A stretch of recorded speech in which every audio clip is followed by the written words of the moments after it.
নমস্কার, আপনারা এখন দেখছেন হোমমেড ডিলাইটসের চন্দ্রা ঘোষকে। সবার বাড়ি বাড়িতে খুশি, এসে গেছে নুমা বাড়িতে। আমার বাড়িতেও দেখুন কালকে এসছে মা চণ্ডী, আর্টিস্টের আঁকা, কি সুন্দর। আপনাদের সঙ্গে সমস্ত গল্প তো আর একদিনে শেয়ার করতে পারবো না। আমি বলি, আমার যখন 12 বছর বয়স তখন আমার বাড়িতে দুর্গা পুজো হয়। আমার বাবা মা 3 বছর বাড়িতে মা দুর্গা এনে পুজো হয়েছিল, তখন আমি ছোট।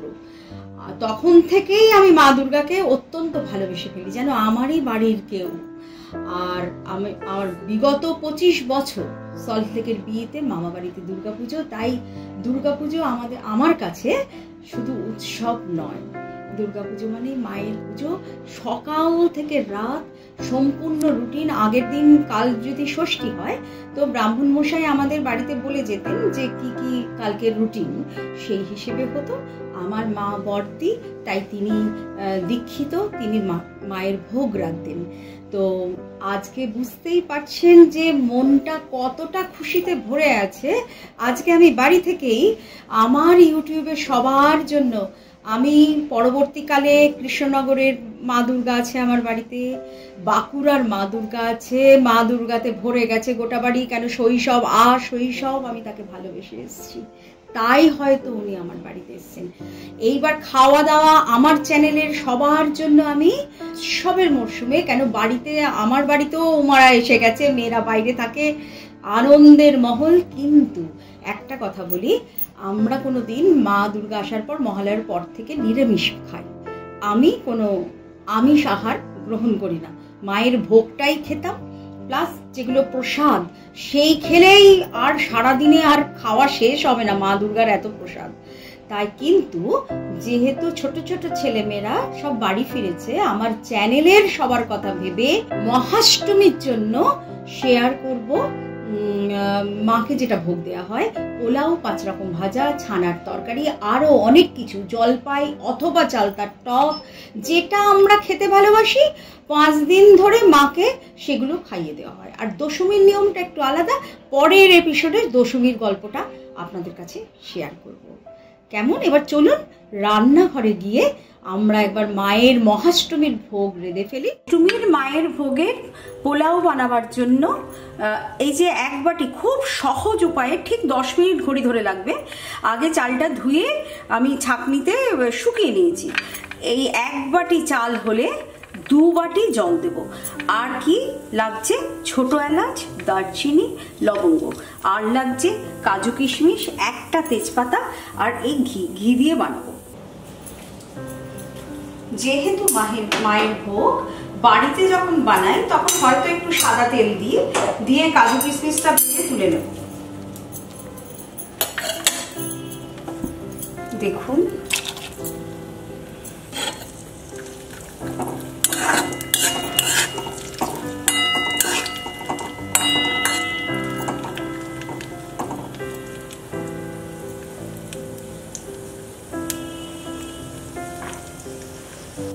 কাজু কিশমিশটা ঘিতে ভেজে তুলে রাখলাম।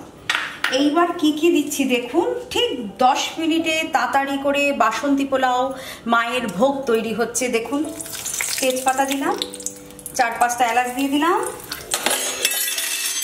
আর এই দারচিনি দিচ্ছি অল্প, যেহেতু 1 বাটি করছি। বাড়িতে যখন বেশি পরিমাণ করব তখন এর ডাবল দেব। এই দিয়ে দিলাম, আর দিলাম হচ্ছে 4-5টা লবঙ্গ। সবাই দেয় না, আমি দিই, এটা মায়েদের কাছ থেকে, দিদাদের কাছ থেকে শেখা। আদা কুচি দিলাম, আর দিলাম হচ্ছে 1টা লঙ্কা কুচি।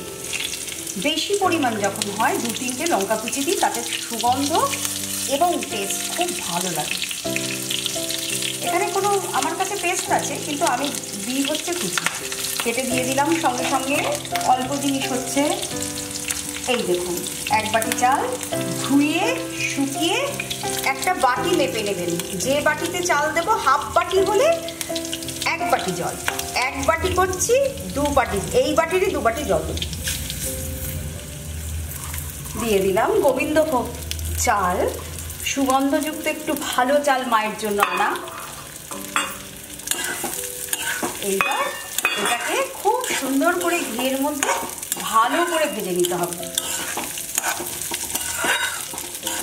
এই পোলাও আজকে রাত্রে দুপুরবেলা কাল সকাল অবধি নষ্ট হয় না, একটু বেশিক্ষণ ভাজতে হবে।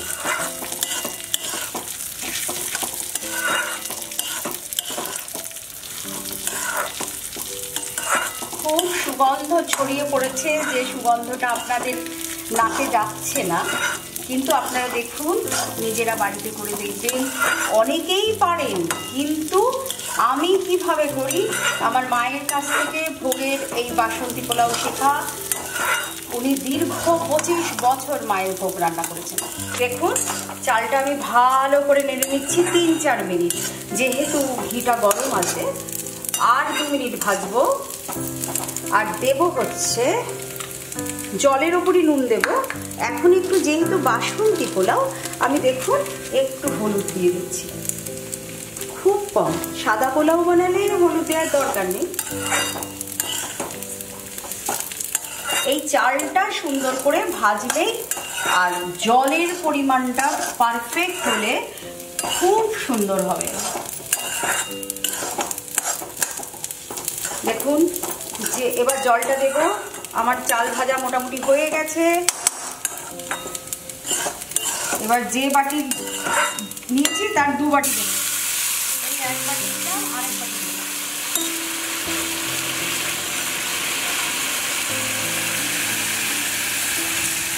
এই দেখুন 2 বাটি জল দিয়ে দেব।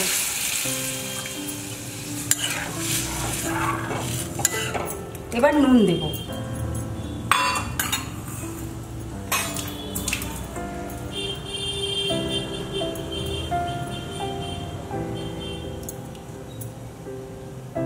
অল্প নুন, হাফ চামচ, এই বাটির হাফ চামচে লাগবে।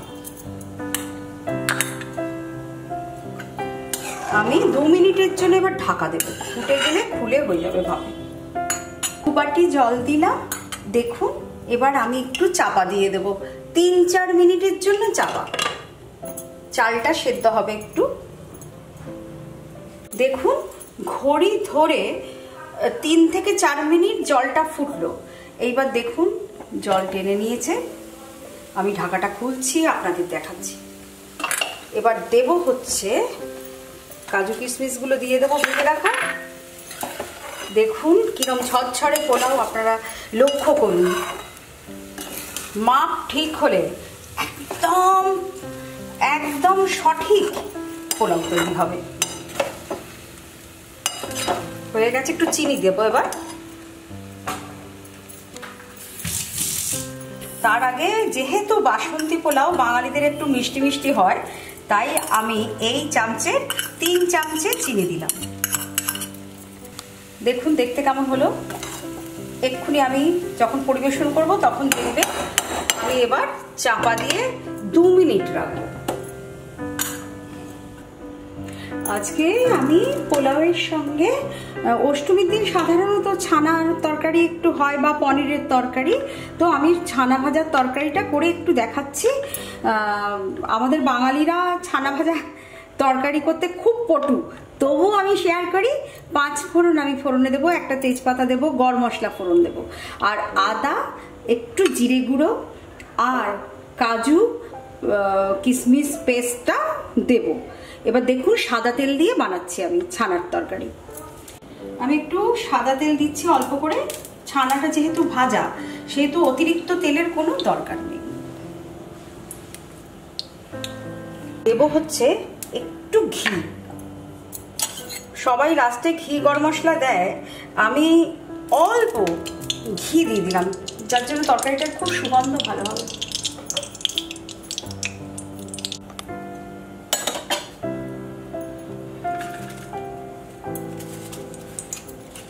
একটা তেজপাতা,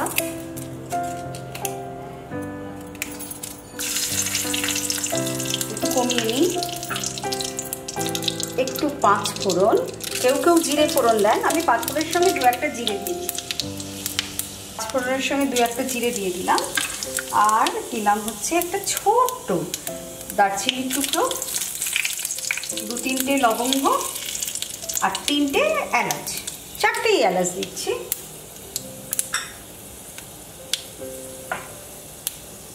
4টে এলাচ দিয়ে দিলাম, একটু থেতো করে যাতে সুগন্ধটা বেরোয়। এবার ফোড়নের সুগন্ধ বেরোলে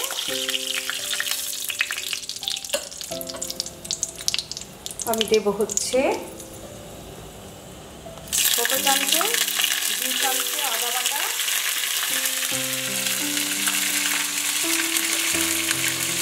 একটু জল দিয়ে দিলাম, অল্প হলুদ,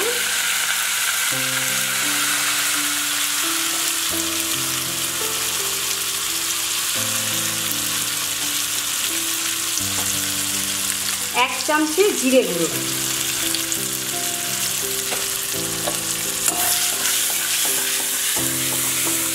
জিরে একটু ভাজার পর একটু অল্প করে লঙ্কা দেব। আর নুন দিইনি, নুন তো কমন দিতেই হবে স্বাদ অনুসারে, যে যেমন খাবে। ছানার তরকারি বেশি নুন ভালো লাগে না। আর দেখুন একটা টমেটো দিয়ে দেবো। দই ফেটিয়েও আমি দিই, কিন্তু আজকে দই দিচ্ছি না, মায়ের রান্না চলছে তো টমেটোই আমি দিয়ে দিলাম। টমেটোটা যতক্ষণ না গলে ততক্ষণ একটু ভালো করে মশলাটা কষবো।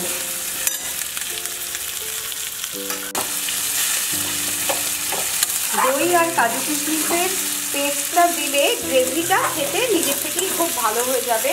তো আজকে আমি আর দই দিচ্ছি না, টমেটো দিয়ে করছি। এইবার এই অবস্থাতে অনেকটা ভাজা হয়ে গেছে, এই অবস্থায় আমি ছানা ভাজা গুঁড়ো আগে দিয়ে দেবো।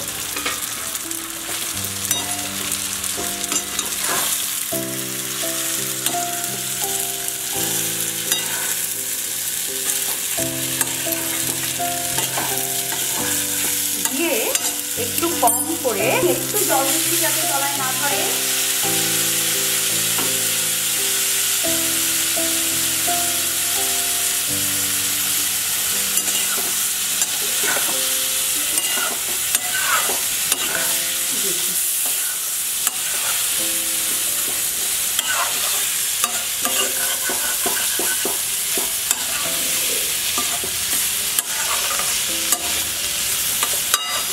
এবার আমার মশলা ভালো করে কষে গেছে, আমি এবার আমার গরম জল আছে আমি দিয়ে তাড়াতাড়ি করব। আর একটু গরম মশলা গুঁড়ো দেবো।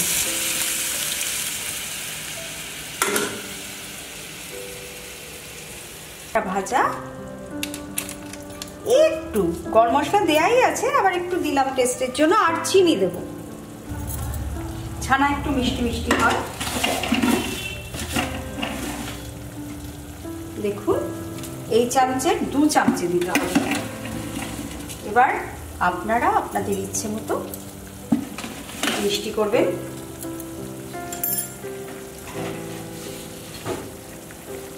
ঝোল দেয়া হয় যাতে এত টানা ছানা সব টেনে নেবে জলটা। আর কিশমিশ বাটা দেয়া আছে যার জন্য একটু মিষ্টি ব্যাপারটা থাকবে।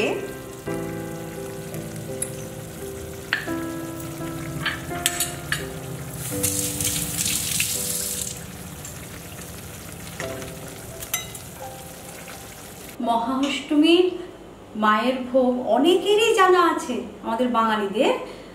কপির তরকারি থেকে আরও ভালো ভালো 4-5 রকমের ভাজা আমি সব তুলে ধরিনি, আমি একটু শেয়ার করলাম। ছানার তরকারি, গোবিন্দভোগের বাসন্তী পোলাও, আর এটা হচ্ছে চালতার চাটনি হয়েছে আজকে মায়ের জন্য। প্রত্যেক দিন সপ্তমী থেকে দশমী আলাদা আলাদা চাটনি। কোনোদিন জলপাই চাটনি, কোনোদিন খেজুর আমসত্ত্ব টমেটো চাটনি, কোনোদিন আমের চাটনি। মা প্রত্যেক দিন আমরা ভালোবেসে নিজেরা যা খেতে ভালোবাসি তাই খাইয়ে দিই। আর এই নাড়ু ছাড়া আমাদের বাঙালিদের না লক্ষ্মী পুজো, না সরস্বতী পুজো, না মা দুর্গার পুজো, না সত্যনারায়ণ, সবেতেই দিতে ভালোবাসি। এই নাড়ু আজকে নিবেদন করলাম মায়ের নামে, কিন্তু আপনাদের সঙ্গে আমি পরে একদিন শেয়ার করবো। 2-3 রকমের নাড়ু করে দেখাবো যে কি নাড়ু আমরা নিবেদন করি। তো আজকে এইটুকুই। মহাষ্টমী সবাই খুব খুব আনন্দে ছোটরা গোটা রাত ধরে ঠাকুর দেখুক, আর বাড়ি ফিরে যেন মায়েদের হাতে এইসব রান্নাগুলো খেতে পায়। আর যদি আমার সঙ্গে একটু গল্প করতে ভালো লাগে, তার সঙ্গে আমার জীবনের অভিজ্ঞতার রান্নাগুলো শেয়ার আপনারা দেখতে চান, আর যারা নতুন ছোট ছোট তাদের বলছি আমাদের শিকড়ের টান তোমরা ভুলো না। ইউটিউবে এগুলো দেখবে যখন আমরা থাকবো না পৃথিবীতে, বা ছোট্ট ছোট্ট বাচ্চারা নতুন আসছে তারা এগুলো দেখে জানবে যে আমরা বাঙালিরা কি খেতে ভালোবাসতাম, কি নিবেদন করতাম সব অতিথি বা মা দুর্গা সবাইকে। ভালো লাগলে আমার সঙ্গে থেকো, সাবস্ক্রাইব করার অনুরোধ তো রইলই। আগে পুজোয় আনন্দ করে নাও, তারপর যারা যারা করোনি এখনো তারা করে দিও। কেমন? নমস্কার।